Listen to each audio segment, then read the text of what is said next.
శ్రీరామావధూత జీవిత చరిత్ర అధ్యాయము 6. శ్రీ గణేశాయ నమ. శ్రీ సరస్వత్వే నమ. శ్రీరామావధూతాయ నమ. అచలం అమోఘం అప్రమేయం ఆశ్రిత పాలకం తారయతి సంసారాత్ తాత ఇత్యక్షరద్వయం.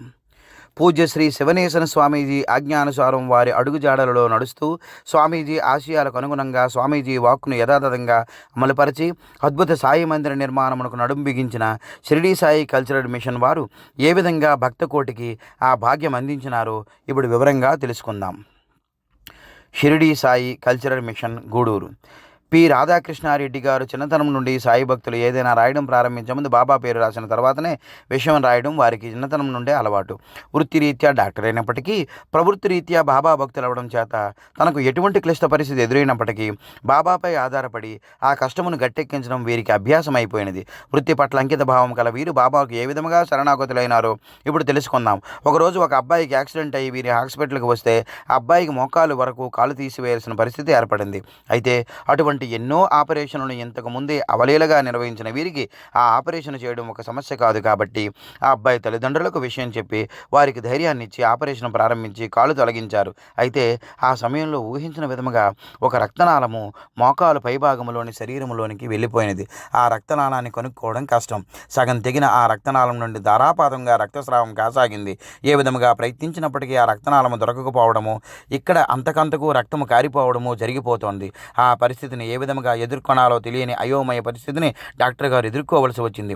చేతులారా ఆపరేషను టేబుల్ మీదనే ఒక ప్రాణం తీసిన వాడిని అవుతానేమోనన్న అపరాధ భావము ఒక పక్క, అబ్బాయి తల్లిదండ్రులకు ఆపరేషన్ పూర్తి చేసి వాళ్ళ అబ్బాయిని క్షేమంగా అప్పగిస్తామని చేసిన వాగ్దానం మరొక పక్క ఆయనను ఉక్కిరి బిక్కిరి చేయగా తీవ్ర ఒత్తిడికి గురైన డాక్టర్ గారు ఇక చేసేది కలిగింది బాబాపై ఆధారపడడం ఒక్కటే అన్న సత్యాన్ని తెలిసి ఉన్నవారు కాబట్టి నర్సుతో ఆ అబ్బాయి కాలును గట్టిగా నొక్కి పట్టడం ద్వారా రక్తస్రావాన్ని అదుపు చేస్తూ ఉండమని చెప్పి ఆ ఆపరేషన్ థియేటర్లో కుర్చీలో కూర్చుండిపోయి సాయిబాబాపై పూర్తిగా మనసు లగ్నం చేసి ఆ అబ్బాయికి ప్రాణభిక్ష పెట్టగలిగినది బాబా మాత్రమేనని, నిమిత్త మాత్రుడైన తాను నిస్సహాయుడినని ప్రార్థిస్తూ ధ్యాన నిమగ్నులైరి 10-15 నిమిషముల పాటు ఆ స్థితిలో ఉండిపోయిన డాక్టర్ గారు లేచి నర్సును చేయి తీసి చూడమని చెప్పేసరికి ఆశ్చర్యకరంగా రక్తస్రావం ఆగిపోయినది.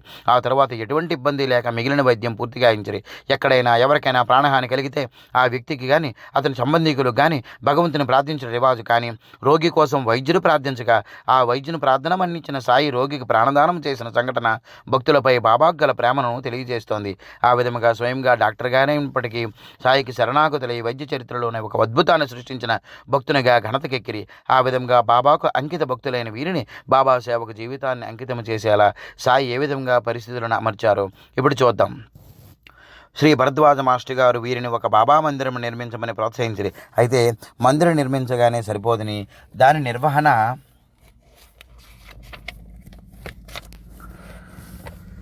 బాధ్యత భారమవుతుందనే ఉద్దేశంతో డాక్టర్ గారు అంగీకరించినప్పటికీ మాస్టర్ గారు ఎంతగానో ప్రోత్సహించినారు. ఆ తర్వాత నిజాయితీకి మారుపేరుగా గల పంచాయతీ ఆఫీసర్ అయిన రాధాకృష్ణ గారు ఆ ఊరికి ట్రాన్స్ఫర్ అయి రావడంతో ఈ మందిర నిర్మాణ యోచన రూపుదిద్దుకుంది. గాంధీజీ, నెహ్రూజీ, ప్రకాశం పంతులు గారు వంటి దేశభక్తులకు ఆతిథ్యం మసగిన ఉన్నత కుటుంబం నుండి వచ్చిన శశాంక శేఖర్ గారు దేశభక్తులే కాక దైవభక్తులు, చిత్రకారులు. వీరిద్దరూ డాక్టర్ గారిని సంప్రదించి అందరూ కలిసి ఒక ఏకాభిప్రాయమునకు వచ్చిన తర్వాత డాక్టర్ గారి అధ్యక్షతన షిరిడీ సాయి కల్చరల్ మిషన్ అను సంస్థను స్థాపించి మందిర నిర్మాణమునకు స్థల సేకరణకై ఎంత ప్రయత్నించినప్పటికీ స్థలము దొరకనే లేదు. అప్పుడు రాధాకృష్ణమూర్తి గారు బాబా భక్తులొకటిచే షిరిడీకి వెళ్ళి బాబాను ప్రార్థించి ఆ తర్వాత మిగిలిన సంగతులు ఆలోచించవచ్చుననే ఉద్దేశంతో షిరిడీ చేరగా అక్కడ వారికి శివనేశన స్వామీజీ దర్శన భాగ్యం దక్కింది. బాబా మందిరం నిర్మించాలన్న వీరి ప్రతిపాదన విన్న స్వామీజీ వెంటనే మందిరంకి కావలసిన ప్లాను రాసిచ్చి వెంటనే నిర్మాణం ప్రారంభించమని ఆదేశించినారు. ఇవన్నీ విన్న వాళ్ళు ఆశ్చర్యపోయారు. ఎందుకంటే అసలు స్థలమే నిర్ణయం కానప్పుడు నిర్మాణం ఏ విధంగా ప్రారంభించగలము అని స్వామీజీని వేడుకోగా అప్పుడు స్వామీజీ వీళ్ళు వెళ్ళేసరికి అన్ని ఏర్పాటు సక్రమంగా అమరిపోతాయి కాబట్టి నిశ్చింతగా బాబా కార్యక్రమంను ప్రారంభించమని చెప్పారు. వారు ఆనందంతో గూడూరు తిరిగి వచ్చేసరికి పి. కోటేశ్వరరావు గారు 30 అంకణముల భూమిని మందిరమునకు దానమించుటకు ముందుకు వచ్చారు. దానితో పాటే మరికొంత స్థలమును కూడా కొనరి. ఆ విధంగా స్థల సేకరణ స్వామీజీ చెప్పిన విధముగా ఎటువంటి ఆటంకములు లేకుండా నిర్విఘ్నముగా జరుగుటచే సంగతంతా స్వామీజీకి వివరించి వారి ఆశీస్సులను అందుకున్నట్టుకు షిరిడీకి పయనమైరి. అప్పుడు స్వామీజీ వారిని ముందుగా ధృ నిర్మాణం గావింపమని, దానివలన ఆ స్థలము పవిత్రత నొందుటయేగాక అక్కడ ఉన్న ఆటంకములన్నీ తొలగిపోవనని ఆదేశించడంతో అక్కడ ధుని ప్రారంభించిరి. స్వామీజీ ఆశయాలను యథాతథంగా పాటించి వీరు స్వామీజీ ఆశీస్సులు అందుకుని గూడూరుకు తిరిగి ప్రయాణమవుతూ ద్వారకామాయిలో బాబాను మందిరమును ఎటువంటి ఆటంకములు లేకుండా పూర్తి చేయగల ధైర్యమును శక్తిని తమ కొసగి సంపూర్ణముగా తమ ఆశీస్సులు ఇవ్వవలనని సాష్టాంగ నమస్కారం వచ్చి కన్నులు తెరిచి చూసేసరికి 20 రూపాయలు అక్కడ ఉండటం గాంచి అదే బాబా తమకిచ్చిన ఆశీర్వాదముగా భావించి మందిరమునకు బాబా వసగిన మొదటి భిక్షతో పనులు ప్రారంభించారు. దుర్నిర్మాణ ప్రారంభమైన తర్వాత కొంతకాలమునకు 1987 సంవత్సరం నందు స్వామీజీ షిరిడీ బాబా సంస్థానం వారిచే ద్వారకామాయి చిత్రపటమును ఇప్పించారు. ఒక చిన్న కుటీరమును ప్రత్యేకంగా నిర్మించి అందులో ద్వారకామాయి పటము నుంచి నిత్య పూజలు హారతులు ప్రారంభించడం. అదేవిధంగా ఒక పక్క ధుని మరొక పక్క ద్వారకామాయి పర్యవేక్షణలో మందిర నిర్మాణ కార్యక్రమం ప్రారంభమాయను. డాక్టర్ గారు 60 సంవత్సరాల ముదిశల వయసులో నియమము తప్పక సమయ పాలన పాటిస్తూ అనేక వ్యయ ప్రయాసాలకు వచ్చి 18 సంవత్సరాలుగా బాబా గారి కాగడ హారతిని స్వయంగా పర్యవేక్షిస్తున్నారు. మందిర నిర్మాణం జరుగుతున్నప్పుడు ఒకసారి స్తంభములు వేసిన తర్వాత ఆ పని ఆగిపోతే భక్తులు స్వచ్ఛందంగా ముందుకు వచ్చి లారీలతో సిమెంటు ఇసుక ఇటుకలు సరఫరా చేసి నిర్మాణం నిర్విఘ్నంగా జరుగుతున్నట్లు సాయం అందించరు. స్వామీజీ ఆశయాలను విధిగా పాటించే వీరు ఎవ్వరి వద్దకు చందాల నిమిత్తమై వెళ్లకుండా ఎవ్వరేమి ఇచ్చినా కాదనకుండా తీసుకొని ఆ ధనమును సద్వినియోగపరచుచుండుటచే ఎప్పటికప్పుడు కావలసిన ధనము దానంతట అదే సమకూర్చుండేది. ఆ తర్వాత రాధాకృష్ణ గారికి ఒక చక్కని ఆలోచన స్ఫురించినది. అదేమనగా తమను ఎంతగానో ఆశీర్వదించి ప్రథమ భిక్షనొసగి తమకు మందిరము నిర్మించే భాగ్యమును కలిగించినది షిరిడీ ద్వారకామాయే కాబట్టి ఈ మందిరంలో ద్వారకామాయి విగ్రహమును ప్రతిష్ఠించడం అన్ని విధములుగా సమంజసముగా ఉంటుందన్న ఆలోచన కలిగి పండరీపురం నుండి దత్త విగ్రహమును తీసుకుని వచ్చినప్పుడే ద్వారకామాయి విగ్రహమును కూడా తయారు చేయమని చెప్పి వచ్చిరి.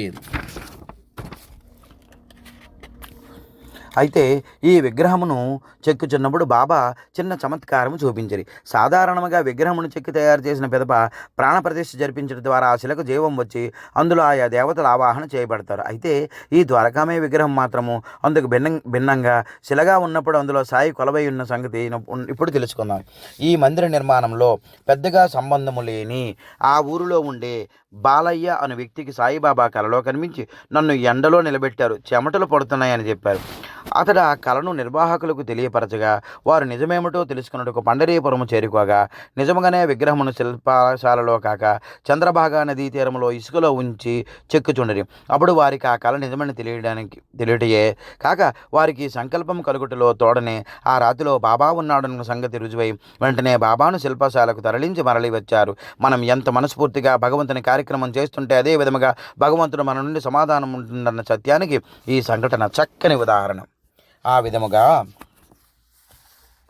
ఎటువంటి ఆటంకములు లేకుండా నిర్మాణ కార్యక్రమము పూర్తి చేసుకున్న స్వామీజీ ఆశీర్వాద బలమే తమచే ఇంతటి బృహత్ కార్యక్రమంను సునాయాసముగా జరిపించగలదని గ్రహించిన వారై స్వామీజీ చేతుల మీదుగా విగ్రహ ప్రతిష్ఠ జరిపించడమే ఈ మందిరమునకు నిజమైన ప్రాణప్రతిష్ఠ అని భావించి ఎట్టి పరిస్థితుల్లోనైనా స్వామీజీ గూడూరును పిలిపించి ప్రతిష్ఠ చేయించవలనన్న కృతనిశ్చయంతో బాబా విగ్రహంతో పాటు షిరిడీకి ప్రయాణమైరి. అక్కడ స్వామీజీని దర్శించి తమ సంకల్పమును స్వామీజీకి వివరించి తమను మన్నించి స్వామీజీ కార్యక్రమంను జరిపించవలసిందిగా వేడుకున్నారైతే ఎవరెన్ని విధములుగా బతిమాలినప్పటికీ స్వామీజీ తాను మామూలుగా సాయి సేవకుడిని మాత్రమేనని తనకు ఎటువంటి మహిమలు అంటకట్టవద్దని తాని షిరిడీ పొలిమేర దాటి ఎక్కడకు వచ్చేదే లేదని స్పష్టంగా తెలిపిరి. తన మనోసంకల్పంతో అవధూతలను గుర్తెరిగిన వారిచే అనేక లోక కళ్యాణ కార్యక్రమాలను జరిపించడం ద్వారా సమాజమునకు అత్యంత మేలు చేకూర్చిన స్వామీజీయే స్వయంగా తనకు ఎటువంటి మహిమ లేదని తన నిరాడంబరత్వమును చాటుకుంటుంటే ఏవో 1-2 సిద్ధులను అడ్డు పెట్టుకుని లేని మహత్యమును ఆపాదించుకుంటూ సమాజమును భ్రష్టు పెడుతూ పుట్టగొడుగులలా పుట్టుకొస్తున్న నకిలీ బాబాలు మాతాజీలు ఇకనైనా ధర్మ మార్గమును అవలంబించి సమాజానికి మేలు చేయకపోయినా పర్వాలేదు, కానీ భక్తి పేరుతో సామాన్య మానవులను మోసం చేయకుండా ఉంటే అంతే చాలు. ఆ రకమైన నిర్మల హృదయుడైన శివనేశ్వర స్వామీజీ వీరి ఆరాటమును మనస్ఫూర్తిగా వారు చేయుచున్న విన్నపమును గ్రహించి వారొకటిచే సాక్షాత్ దత్తస్వరూపుడైన రామిరెడ్డి తాతచే విగ్రహ ప్రతిష్ఠ చేయించిన మందిరమునకు అన్ని విధముల శుభము చేకూరని చెప్పిరి. మహానుభావుడైన స్వామీజీ తాతగారి గురించి చెప్పుటిచే తాత ఇంకెంతో మహానుభావులు అని మనసులో తలుచుకుని స్వామీజీ రాలేదన్న అసంతృప్తితోనే వెనుకకు మరలి వచ్చిరి. షిరిడి నుండి నేరుగా ద్వారకామయ విగ్రహంతో సహా కల్లూరు పైన మేరి అక్కడికి వెళ్ళి తాతగారి గురించి వాకపు చేసుకుని వెళ్ళేసరికి నిర్వకారుడైన తాతను గాంచి వీరికి ఏమీ బోధపడలేదు. అవధూతల గురించి అవగాహన ఏమాత్రం లేని వీరు స్వామీజీ ఏమిటి ఈ విధంగా చేశారు, అసలు ఈయనకి ఏమీ తెలియని వారిలా కనిపిస్తున్నారు, వీరితో ప్రతిష్టా కార్యక్రమం ఏ విధంగా జరిపించగలము అన్న అయోమయం వారికి ఏర్పడింది. అయితే మనసులోని భావాలు ఏవి ప్రకటించకుండా తాతకు నమస్కరించి సంగతి చెప్పి బాబా విగ్రహం వద్దకు తాతను రమ్మని ప్రార్థించగా తాత అక్కడికి వచ్చి ఒకసారి ఆ విగ్రహం వైపు సాభిప్రాయంగా ఒక సెకను చూసి పొండిరా అన్నారు. అది చూసిన భక్తులందరికీ మతిపోయినంత పనైంది. తాత మహానుభావుడే కావచ్చు, కానీ ఆ సంగతిని తాము గుర్తించలేకపోతున్నామని తెలుసుకున్న వారే గూడూరు మరలి వచ్చిరి. ఆ తర్వాత అన్ని ఏర్పాట్లను కూర్చొని 21/12/1991 పుణ్యదినమున విగ్రహ ప్రతిష్టాపనకు సుముహూర్తం నిర్ణయించిరి. బాబా విగ్రహమును కొనుగోలు నుండి విగ్రహ ప్రతిష్టా కార్యక్రమం, అన్నదానం మొదలైన ఖర్చునంతా చదలబడ వెంకటేశ్వరులు గారు ఒక్కరే భరించిరి. వారి కార్యక్రమమును అత్యంత భక్తి శ్రద్ధలతో గావించిరి. అంతేకాక తిరుపతి నుండి 10 మంది వేద పండితులను ఈ కార్యక్రమమునకు పిలిపించి కార్యక్రమం శోభను మరింత పెంచిరి. ప్రతిష్టా కార్యక్రమమును ఒకరోజు ముందుగానే వేయించేసిన తాత అక్కడ కుటీరంలో ద్వారకామాయితో పాటు బస చేసి కార్యక్రమం అంతటినీ పర్యవేక్షించుండ్రి. అయితే నిర్వాహకులు మాత్రము తాతలోని మహత్యమును ఏ రకముగా గుర్తించలేకుండ్రి. కేవలము స్వామీజీపై భారం వేసి తాతగారు ఈ కార్యక్రమాన్ని జయప్రదంగా ముగించవలననుకుని మనసులోనే స్వామీజీని ప్రార్థించుండ్రి. ప్రతిష్ఠ సమయంలో తాతగారు వెలుగుచున్న హారతి కర్పూర పల్లెమును ఒక్కసారిగా బాబా విగ్రహము పాదాల వైపు విసిరివేసిరి. ఆ దృశ్యమును బాబాకు దిష్టి తగులుతమునైన తల్లి జాగ్రత్త పడి దిష్టి తీసివేసినట్లుగా ఉన్నది. అదే తాత చేసిన ప్రతిష్టగా భావించిన వారి మిగిలిన కార్యక్రమం యథావిధిగా పూర్తి చేసిరి. ఆ విధంగా 3 రోజులు అత్యంత వైభవంగా ఉల్లాసముగా గడిచిపోయినవి. ఆ తరువాత గుంటూరు వచ్చిన తాతను మరొకసారి ఈ మందిరమునకు ఆహ్వానించగా వేంచేసి అందరినీ నిండుగా ఆశీర్వదించి తాత ఆశీర్వాద బలంతో మందిర దినదినాభివృద్ధి పొందుతూ నెమ్మదిగా మందిరం చుట్టూ ఉన్న స్థలమును కొనుట ద్వారా మందిర వైశాల్యమును పెంచి అందమైన తోటను పెంచి మందిరమును సర్వాంగ సుందరముగా మలచిరి. ఈ అలౌకికమైన ఆస్తులే కాక తాతగారు ఈ మందిరమునకు ఒక స్థిరాస్తిని వరప్రసాదముగా అనుగ్రహించిరి. 1992 నవంబర్ మాసంలో ఊహించిన విధంగా తాతగారు గూడూరు మందిరమునకు రావడం జరిగింది. అసలు తాతగారు వస్తున్న సంగతే వీరికి తెలియదు. తాతగారి హఠాత్ రాకచే మందిర నిర్వాహకులందరూ ఆశ్చర్య ఆనందములు పొంది తాతను భక్తిపూర్వకంగా ఆహ్వానించిరి. ఆ విధముగా వేంచేసిన తాత ఆ మందిరంలో 3 రోజులు గడిపి వారికి మధురానుభూతిని మిగిల్చిరి. మందిరమును ప్రవేశించిన కొంతసేపటికే తాతగారు మందిర ప్రాంగణంలో ఒక ప్రదేశమునకు వెళ్ళి అక్కడే ఒక రోజంతా నిలబడి ఉండి ఎవరెన్ని విధముల బతిమాలన లెక్క చేయక అక్కడనే నిలబడి ఉండి ఆకాశం వైపు చూస్తూ ఏవో సంజ్ఞలు చేస్తూ ఎవరితోనో మాట్లాడుతూ దేనిని అదిలిస్తూ ఈ రకముగా మొత్తము సమయం అక్కడనే గడిపిరి.